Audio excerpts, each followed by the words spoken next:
If there is one thing we all need a good sleep. And for this, we need a great pillow, which brings me to today's sponsor, Sweet Z. Made with 100% plant-based down, also known as vegetable cashmere for its extreme softness and comfort, Sweet Z's patented 3-layer design ensures the right amount of comfort and support for all types of sleepers and provides the 3 things we all need from a pillow: comfort, support, and cooling. Despite the quality, they are a lot less expensive than other luxury pillows because they control the production process from trees to pillows. By making their pillows completely vegan, they eliminate animal cruelty and provide a better product without any guilt. Sweet Z offers a 50-day full money-back guarantee trial and free returns on all of its products. Listeners of True Crime and Authors get 15% off using code TCA15 found in the show notes. For a better and more comfortable sleep, get your Sweet Z pillow today.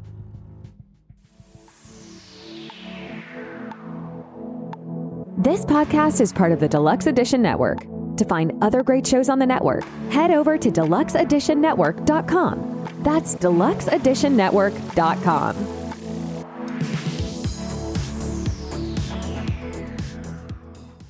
Life is often what we make it. But sometimes in life, we face trials, tribulations, and hardships. Even when we feel that our life is good, what if someone can come along and show you how to live a gooder life? Join me as I talk to author Kendall Layman on this episode of True Crime and Authors. Welcome to True Crime and Authors Podcast, where we bring 2 passions together. The show that gives new meaning to the old adage, truth is stranger than fiction. Here's your host, David McClam. What's going on, everybody? Welcome to another episode of True Crime and Authors. Of course, I'm your man, David McClam. Hey, if you guys haven't already, make sure you follow us on all of our social medias. One link to a link tree in the show description will get you everywhere you need to go. If you have been following the show or paying attention to your calendars, you know that it is yet again time for another author interview. And I have a good one for you today. Let me tell you about our guest. He is an IT executive for a global company in Northwest Arkansas and currently holds the position of a managing director of global information technology. He started his career as a computer operator in the United States Air Force. He and his wife, Kathy, of 37 years, lived in the greater Tulsa area in Tucson, Arizona, before returning to their native home of Northwest Arkansas to raise their children. Maintaining a balance between work and family has always been of utmost importance for the couple.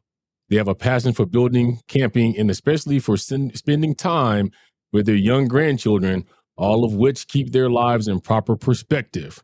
He is the author of The Gooder Life. Please welcome Kendall Layman. Hey, Kendall, how you doing? Hey, David, thank you very much. Appreciate it. Glad to be on your show. Thank you for coming on. First thing I want to say is thank you for your wonderful service in the Air Force. We appreciate that. Thank you. I appreciate it. I was proud to do it. So I will ask you probably one of the age-old questions that some people listening will. I know I am. You've been married 37 years. I'm a little behind you. I've been married 20 years. What is the secret of a long marriage? You know, my wife and I went to high school together. And after high school, I moved off. I lived in Dallas for a while, went to Tulsa. We ended up getting married. We were young. I was 21. She was 19. And that's not usually a recipe for success. Sometimes that's disaster, but in our case, it was success. And here's when my kids grew up and were old enough to go to college and leave the house, they were worried about me and my wife, Kathy, and they said, "Dad, Mom, what are you guys going to do?" And I told them this. I said, "We were friends before you guys ever came along, and we're still friends, and we're going to be friends, and we're going to enjoy our time together." You know, I think it's just anything in a friendship. There are times in a friendship with people at work, with people outside of work, you get irritated with them. They get irritated with you. Maybe you don't want to see them for a little bit or whatever. It's a lot of give and take. And we love each other, and we've learned to live with each other. It's a learning process from day one. And I'll tell you, looking back after 37 years, I'm amazed at the things we went through in our early years and how we made it through that, because we didn't have a clue. We didn't know what we were doing. And you know that too. Early on, you don't know what you're doing, but you figure it out and you get better because of that. And I'm just thankful that she's with me and by my side, because I wouldn't be able to do what I do without her. Yeah, I always have friends at work always ask me, well, how have you been married for so long? I says, man, it is definitely a marathon. It is not a sprint. There's going to be things that you found out that you thought that you knew that you didn't know. And I think being married every year is more of a learning situation. And I'm with you. There's been so many things my wife and I have been through, and we've been together a total of 22 years, married 20 years. And that 22 years alone, I look back like you and be like, I don't even know how we even survived this. Um, but love conquers all at the end, man. And, being friends, I think is still the best way to go. A lot of young people gets away from that now. Well, we're friends. I don't know how I said, that's how it was back when we was growing up. We was friends first, and then it evolved into something else. So That's right. all right. So you are the author of The Gooder Life. Very interesting book, interesting concept. Can you tell us how you came up with the concept for The Gooder Life and what it means? I can. I've got an uncle that has been pretty successful in life as far as business goes, and he's always been an upbeat man. In fact, his mother, who was my grandmother and my mom's mother, she passed away last year at the age of 102 years old. Lived by herself most of that time. My uncle is pushing 80 now, and he tells me I don't have any reason to think that I won't live another 20. My mom did it, I should do it too. And that's just kind of the attitude he has. And back when I was a young man, I went over to his house one day for a family gathering. He said, Kendall, how are you doing? And I said, I'm doing all right. And he said, no, there's only two kinds of days, good or gooder. And you have to make the choice of which one that's going to be. And that stuck with me from that time forward. I've told that story many times and people laugh at it. But I went through some hard times early on. We talked about my wife and I, and we went through the death of my sister, who was 27 years old. We'd not been married very long at all, Kathy and I hadn't, and we went through that. The grief that you go through. I struggled with what my uncle told me, because I wondered, how in the world can you ask someone that's in the middle of grief like that to choose to be good or gooder one day, when actually you may be struggling just to get out of bed in the morning. I began to rationalize that in my mind, and I began to notice that it's not necessarily a decision you make each day, it's a decision you make for a lifetime. And what you decide to do is that I'm going to be better today than I was yesterday. And in the middle of grief, right now we're in the middle of NCAA season with basketball, and next week we will have a Final Four, and then we're going to crown a champion. And they always say about teams that are going through the NCAA tournament, you just have to survive and advance. There are teams that make it to the Final Four who probably aren't the best four teams, but they are at this time, and they have survived their games and advanced. And a lot of times when you're in the middle of grief and you're struggling with life, maybe there's lots of things going on in your life. There's a lot of days where you just have to survive and advance. You do whatever you got to do to do that. And so that's what the Gooder Life is talking about. Hey, in those hard times, survive and advance. In those good times, find ways to be better and make great strides today, more than you did yesterday. And so that's how the Gooder Life came about. It's a filter that I look at life through and encourage other people to look at life through. What can I do today to be better than I was yesterday? So that's how it came about. My uncle gave me that, and it stuck with me. And also in the bottom of the title, I put, because my name is Kendall Layman, the Gooder Life in layman's terms. That's just kind of how I've been throughout my life. I tell stories. My kids were always saying, "Oh, Dad, not another story." But I've always felt like when you tell a story, it's relatable, and it's something that people can understand. It's my way of drawing a picture, making an analogy of and teaching a lesson of something I want somebody to understand. That's how it came about. Yeah, I think telling stories is good. My wife's father, he passed away about a year ago, to almost 2 years ago. But that's what he did. He always told all these stories all the time. And sometimes you're like, as he got older, he kept repeating them. But if you listen to him, they had a lot of good behind them and a lot of truth behind them and a lot of life lessons. And so that's much like your book here. Can you give us what are the top 3 essential attitudes that people will find in the Gooder Life? Yeah, so I talk about starting out with, throughout my life after my uncle told me to choose good or gooder, I began to watch people and see what separated people from other people at work, friends, parents. What were the ones that I looked at and admired, and what made them different than other people? And I began to notice that there were some essential things that people had that were common. And so in my book, I call those 3 essential attitudes, and they are thankful, humble, and respectful. And what I found is that those people that were kind of living this gooder life, living this set apart life, being different than other people around them, they always had a thankful attitude. And last year I went through a pretty hard time in my life with just stuff going on at work. I was struggling with things, and I'm not a down person. I'm always a pretty upbeat person.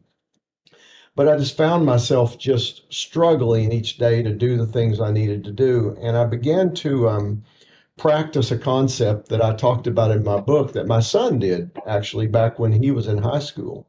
My son went and played college football at a school, and he had to have a certain grade on his ACT test in order to get academic scholarship and athletic scholarship together. And I read something online one time that said if you can have your child each night write down 3 things that they're thankful for, it will change their mindset and they'll do better on the ACT. Well, he studied, he did a bunch of other things, but we also had him do that. He ended up getting the score he needed to get. But I remembered that last year when I was struggling. And so each morning when I would get up, I would just sit and I would think, what am I thankful for? And I would think, I'm thankful for my job. I'm thankful for my family. I'm thankful for a roof over my head. I'm thankful that I've got food to eat. And each day I would go through everything. And maybe some days there'd be new ones that I would think of. It was interesting because what I found is that during that time of being thankful, I wasn't focusing on myself. I was focusing on other things. It was an exercise in perspective.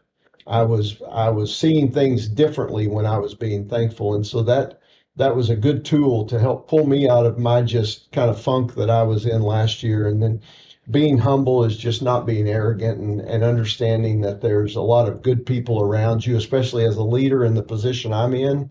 I couldn't do what I do without the good people around me in the environment we live in and work in, and clear roadblocks for them and help them be more efficient. And then just being respectful of all people.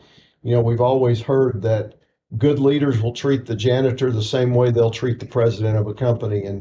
And that's just kind of being that respectful in life of everyone around you. I think we've lost a lot of that respectfulness, unfortunately, in our world today. And even road rage.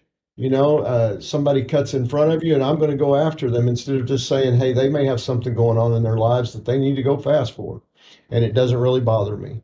We've just lost that respectfulness in life. But those are the 3 things that I found seem to be common among those people that were set apart from other people. Yeah, I do agree. Respectfulness, especially with some things that happened through the pandemic, certain leadership changes, you've seen it kind of deteriorate. I like to remind people all the time, but you just said, we never know what somebody is going through. I mean, if they're cussing you out, I mean, I work, in sales, and sometimes people just come in just want to cuss me out. And I look at it like, okay, you're not really cussing at me. So, what's the issue? What can I help you today? So I totally agree with that. 100%. We need to get back to that respectfulness that we once had. Give us some building blocks and some principles found in the book. Yeah. So I talked about the essential attitudes, and then I enjoy building with my hands. In fact, right now, my wife and I are building a little apartment inside a storage building. It's a mini barn dominium that's kind of popular right now, and we're doing it ourselves. I love to do that. And so I thought about if the essential attitudes are kind of the foundation in our lives that everyone needs to have to give them that solid start then how do we build on that? And I began to also look across people again, and I noticed that people who had a purpose seemed to be ahead in life, maybe different than some people who were just going through the motions, and people who listen. I've done a lot of studying on communication, and when you talk about communication, you think of talking, what we're doing right here. But there's probably more about communication and listening and understanding someone. You just made a comment, that someone treats you poorly when you're in sales. Sometimes maybe they just need to be listened to instead of talked to. And then being a thinker, and there was a Nobel Prize winner, Albert Schweitzer, was once asked, "What's wrong with men today?" And he replied, "They simply don't think." Unfortunately, I think we're kind of in that. I think it goes along with respect, just thinking about what's going on and having some critical thinking, being aware, making good choices, and then finally finishing the job. So I came up with 6 building blocks, and those are, once again, purpose, listen, thinking, being aware, making good choices, and then finishing the job. I think if someone, especially, we have interns that come and work at our company in the summer, and I always talk to them, and I tell them, if you guys can incorporate these things in your life, you'll be one of those people that in your career, people will want you to come work for them. They'll want you to come do things for them because you will be different than everyone else. Because unfortunately, I think these things that I'm talking about were not that uncommon years ago. Maybe they were. Maybe I was too young to notice it, but it feels like we've lost some of this. And if you go back to just the basics of doing the right things in your job, you look different today and people want you. I had the essential attitudes and the 6 building blocks, and that's what kind of my book is built around. So what kind of person do you think this book mostly applies to? That is a great question, because I could say that it would be leaders and people who are in leadership positions. But then at the same time, if it's just helping someone be better today than they were yesterday, it could be a student. It could be a mom. It could be a dad. In the book, I have a chapter that talks about success. How are you successful? In the world today, we look at people who are successful by having a nice car, a big house, nice salary, live the life. And we look at them and we say, wow, wouldn't it be great to be like them? They are successful. But I think that we're defining success wrong. There was a man named Earl Nightingale who wrote a book years ago back in the 50s called The Strangest Secret. I'd recommend it to anyone. It's a great book. But he says that success is simply a person working toward a predetermined goal and knowing where they're going and when they get there. And if you look at that, then I'm going to tell you, the person working at the corner store, if that's what they truly want to do, and they go do that to the best of their ability every day, they're successful.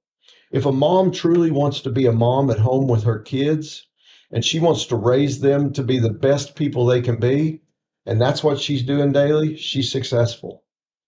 If it's a president of a company who is thankful and humble and respectful and goes in each day wanting to serve the people that work for him, and he does that, he's successful. And so that spans across all people at all levels. That's who the book's for. I think it can be targeted towards certain groups, but I think it can be that broad also across all of those people. And I do agree with you on that, because, I always used to tell my kids all the time, everybody looks at the job, like you said, as a success. And I said, we need everybody in every job that you see. You need the person that works fast food. We need the person that does construction. We need the one that cleans the office. I tell them, you can work a job that pays you $1 million a month, but if you're not happy in that job, it doesn't matter how much money you make, because more than 85% of our lives is spent working. Once we learn to respect the role that everybody plays, we'll be a greater world, I believe. Oh, I agree with you completely. And, there's a place for everyone. And unfortunately, it is the world that has created this vision that we have of classes. When really, if we'll just drop that and just look at people as individuals. I took a business class one time when I was in college, and the teacher came in on the first night and he said, Everybody knows the golden rule. Do unto others as you would have them do to you. If we would all follow that, we don't need this class we're in right here, where we're going to talk about business law and different things that people have done and how they had litigation against this and that. That would all be gone if we would just treat people the way we want to be treated.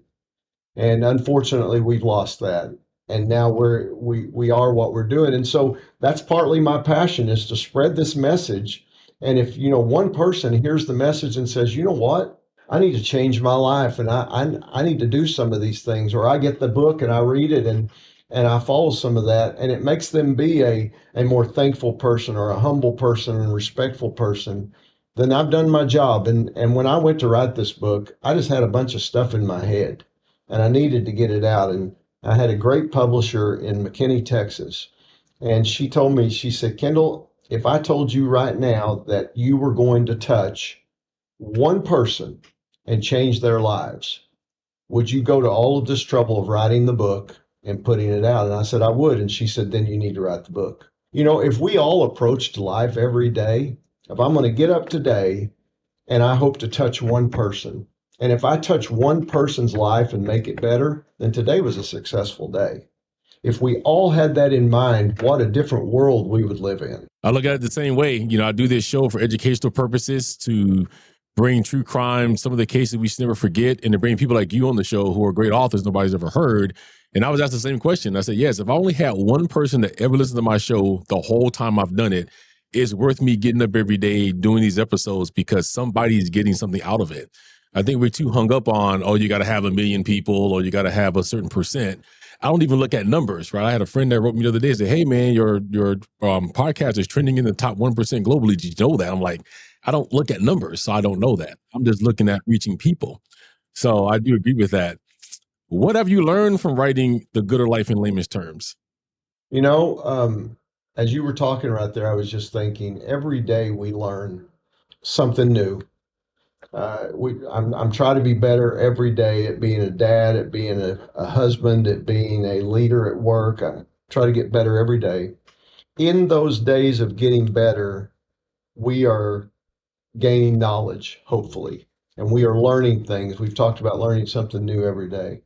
By doing this book, it was one of the hardest things I'd ever done, when I thought it would be one of the easiest things. It took me over 2 years to write it. It's a little book. It's only about 100 pages. It's an easy read. But by going through all of the things I talk about in that book, it has given me the ability to share what I've learned. And hopefully it's given me the credibility to share what I've learned. If somebody comes up to me and starts telling me, hey, let me tell you how to do this, and I ask them, so have you ever gone through it? And they say no, then they don't have as much credibility as somebody who has gone through what they're talking about. The things I talk about in the book are things that I've gone through. They're things that I've lived. They're things that I've worked through.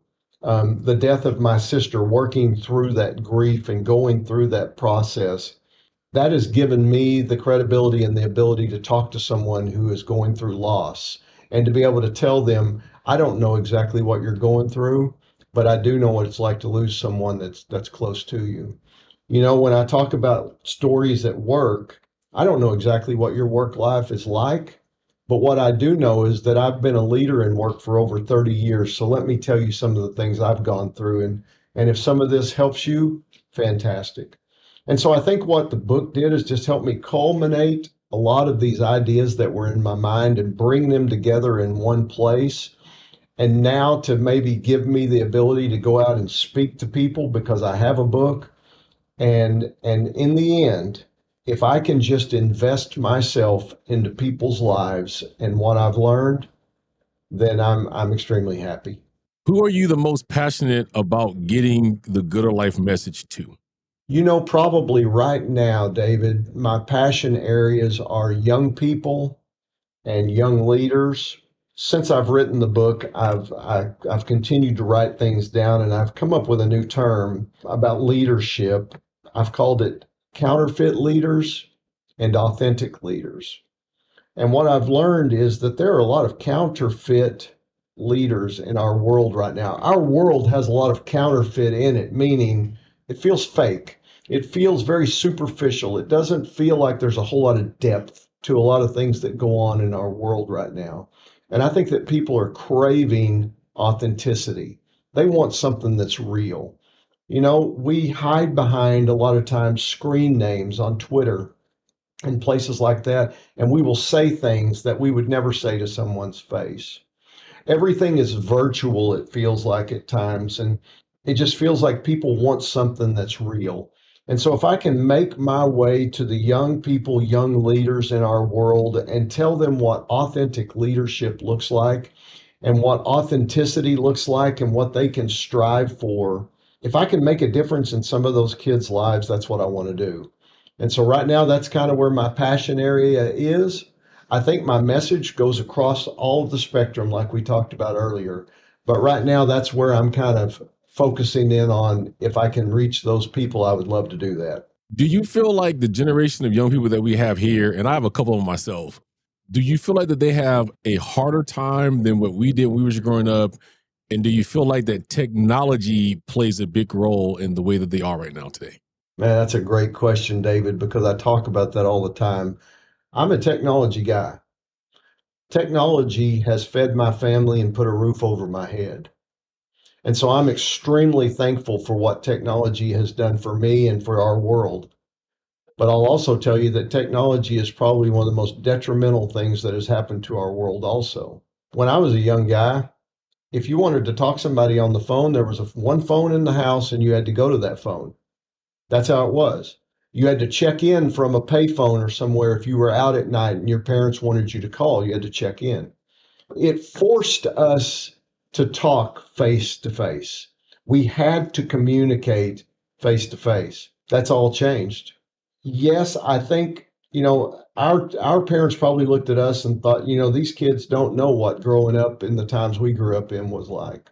Now here we are as adults looking at the young person generation and saying they don't have a clue what we went through, and they don't know the hard times we had to go through. I think every generation is probably like that, but I think that I've had a friend who went to Texas A&M and spoke to some classes of young people. I've been to Auburn, I've been to Clemson, and what you learn is that the young people are looking for authenticity. They want to grasp hold of that. And so when you go in, if you were to go or when I've gone in and talked to them and I say, I'm not going to put a PowerPoint on the wall.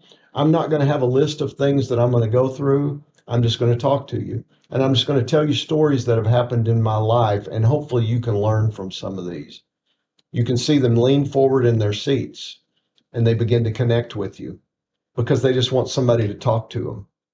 And a lot of them have never had that. Yeah, I think their world is different, but maybe not a whole lot different in relativity like ours was. But I think the fact of losing that connection between people is hurting us. And I think if we can get back to that, we need to. I agree. I was talking to my 20-year-old daughter the other day, and I told her exactly that. I says, you guys have no connection, no communication. I said, look at all these companies, banks. I have a virtual bank account called Vero, and when you go to sign up for that, they tell you that they do it more for the young people because they don't want to go into a bank. They don't want to wait. It's instant. So all I got to do is give you some money, you put it somewhere, and I just trust you to do that. And I look across all these services that's coming up. There's a car rental service. I can rent a Tesla. If I want to give you $4,000 a month, you take care of everything. I said, just the need of connection you guys don't have and don't know. And I hope that you guys find that again.